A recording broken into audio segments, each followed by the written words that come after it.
So, since we're a small group of adepts, let's dive deeper and put 3 simple and already told stories together that perhaps will illuminate something for us. The first is that story of the young seeker after truth and enlightenment, who read all of the books, and he gleaned from his reading of those books that the way to find God was to give up all the trappings of life and possessions and seek only God. So he did just this, and donning the simple garment of a wandering mendicant and taking a begging bowl, he embarked on a journey to seek God. But each place that he came to had different rituals and different icons for what they believed God to be. But in each place, he learned the rituals of that place and took with him an icon which represented that God and went on his way. But as he proceeded, the number of icons and the amount of ritual that he had to undertake each day brought him to a place where he could hardly take a step forward.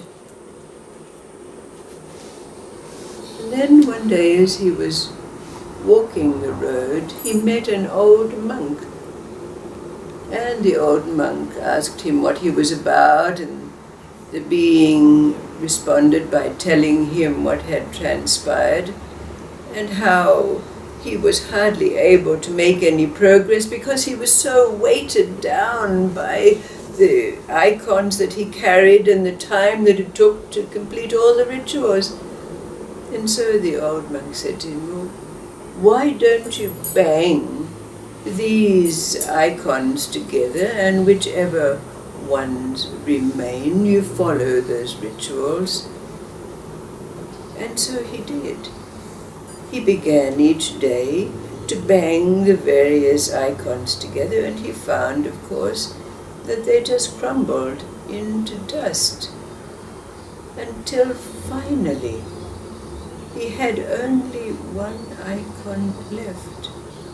And wondering what he could do with this, because he had nothing to bang it against, he recognized that all he had left to carry was his begging bowl. So he took the final icon and he banged it against his begging bowl, and the icon shattered in the dust. He proceeded on his journey, carrying only his begging bowl, his footsteps light, and made rapid progress on his way. And the second story is that story of the prince who could not bear the falseness of the life of the palace and all that went with it. All that he wanted to do was to find enlightenment. So he too donned the robe of a wandering mendicant, and taking his begging bowl, he set out on his quest. After some long while, he came to a town, and as he was nearing a certain tavern, he was impelled to enter that tavern And when he did, he was confronted by one of the prostitutes who served in this place, who was an incarnation of a Dakini. Their eyes met in that tavern, and the Dakini said to him, I see that you still have pride the size of a pea in your heart. And with that, she took his begging bowl and filled it with the slops that were to be given to the pigs, and sent him on his way.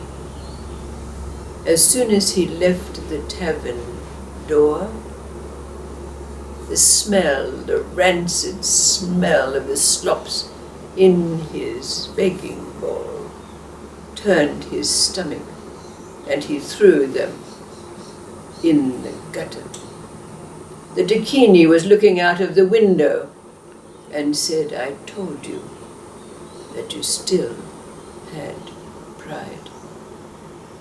And with that, the prince, now a wandering mendicant, realized that he still had the trappings, the garment of pride. Up until that point, his regal bearing, his air of nobility, had brought his begging bowl filled with even delicacies from time to time. But when he looked in his heart and saw indeed that there was still a trace of judgment and pride, he went down to the fishing gets, and there from that time on he accepted only the entrails of the fish from the fisherman when he held out his begging bowl. And in time, enlightenment was his. He became a great teacher.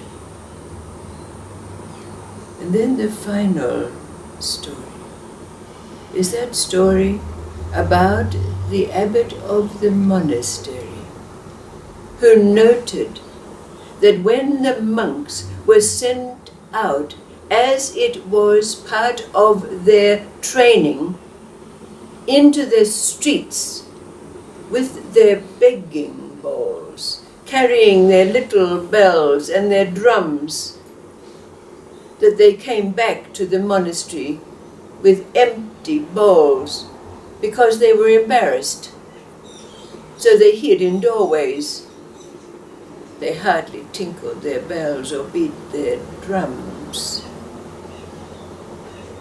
So the abbot called them together and said, now you will learn the true meaning of the begging bowl. From this moment on, no more food will be served. Very soon, the monks' stomachs were grumbling. Their belts had to be tightened. But when the time came for them to take their begging bowls out into the streets, they stood out on street corners, they rang their bells loudly, they beat their drums with passion, holding out their begging bowls to receive. After some while, the abbot called them together and and said, "Now you have learned the true purpose of begging. Food will now be served."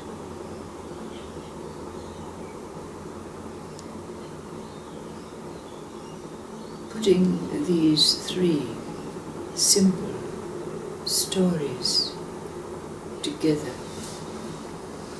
and we perhaps ask ourselves, what is the true significance? What is the origin? Where did it begin? The nature of the begging bowl. What is its meaning for you now, in this place?